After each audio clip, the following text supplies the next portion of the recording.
All right, go ahead. Open up for your questions.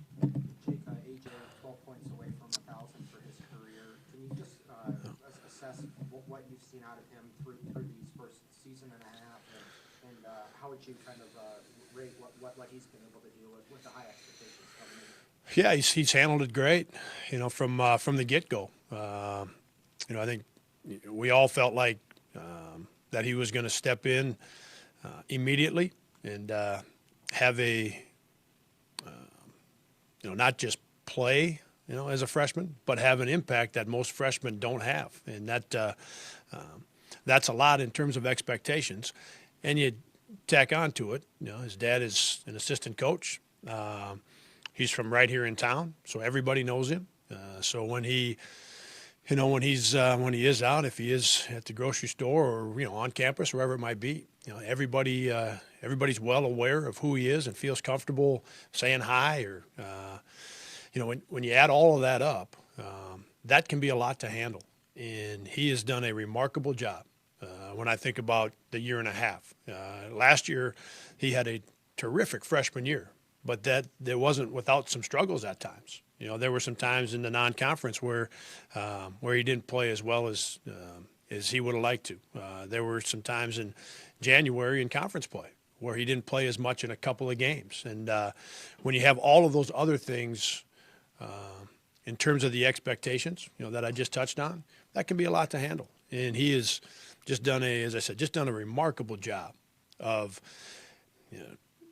keeping his head down. Always looking straight ahead.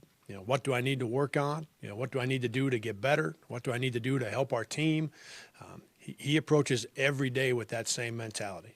No matter how our team just played, no matter how he just played, he just wants to. He can't wait to get up and work on something so that our team can play better and so that he can keep getting better. And I just been very impressed with everything that he's done here in a year and a half, and goes well beyond. I know the 1,000 points is coming up, but it goes well beyond that. He's handled everything remarkably well. As a player like that with that skill set, do you coach or try to do things like that often? Not really.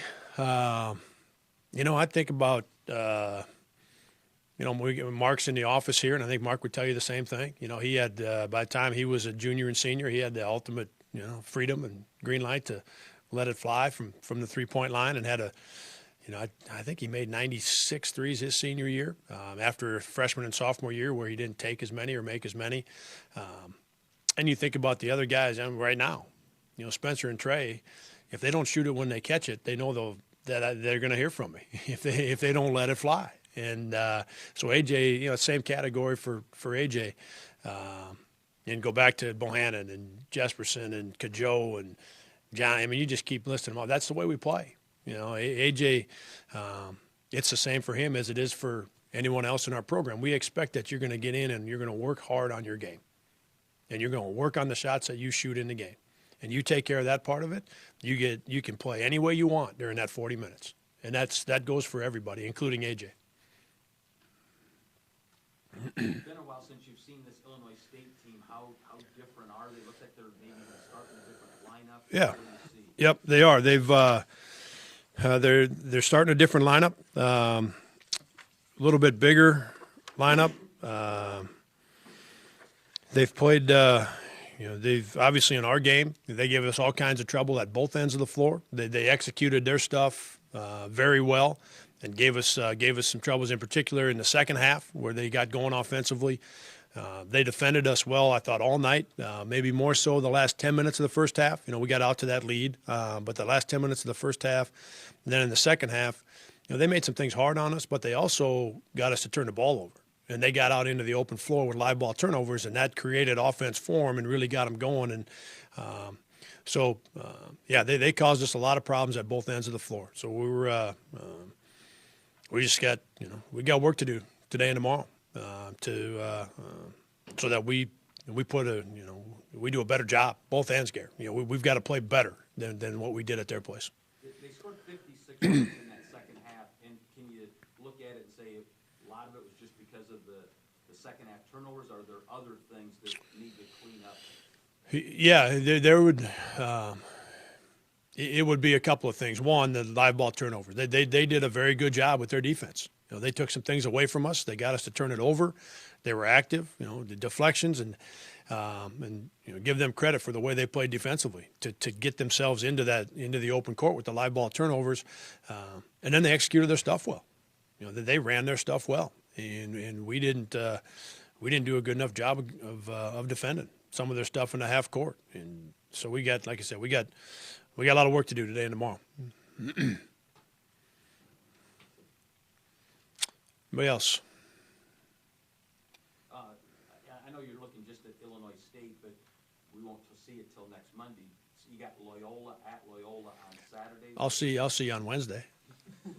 Like this group, we're not all going to see each other together in one room until Monday. But I'll see you We won't talk about it after the game Wednesday. after the game Wednesday. We'll be on the air together. Yeah, that's good. How about Austin? A little bit of a rough go on Saturday. Obviously, Robbins, like you talked about, is such a great player. Do you think it was just maybe what Drake was doing defensively that made it a little tough on him, or just Robbins' size and physicality that obviously seems to kind of be at another level with other guys?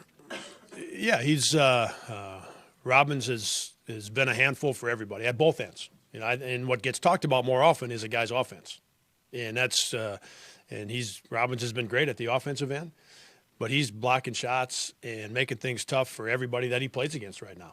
So that was a different challenge for there's I think we've touched on that center position in our league, and the added challenge that Robbins brings is being at 7 foot or just about there, and then he's got tremendous length, and his mobility allows him to get to a block shot, to get to a deflection. It's just a different challenge. And yeah, Austin, nothing different in terms of how hard he played, what he was trying to get done. And then he had just a little bit of foul trouble. It didn't impact his playing time much. Those fouls came a little bit later in the game. So more so that Robbins that's a different challenge. How are you catching Illinois State? They had that big win this weekend over Indiana State, who's been playing well. Yeah. Are they on an upswing a little bit after struggling? Yeah, I think if I have it right, Gary, it's 2 of the last 4 that they've won, and they've played well in the last 4 or 5 games. The things that I watched yesterday, they're playing good basketball, and now they've won 2 out of 4, and so they are moving in a positive direction. Like we talked about, they've shifted their starting lineup. They're still playing 9 or 10 guys, and most of those guys are playing, double-figure minutes. It looks like they're getting 8 or 9 guys for sure into double-figure minutes, so they're still playing a number of guys. Just have shifted that lineup a little bit, but certainly playing good basketball. Anybody else? All right, thanks.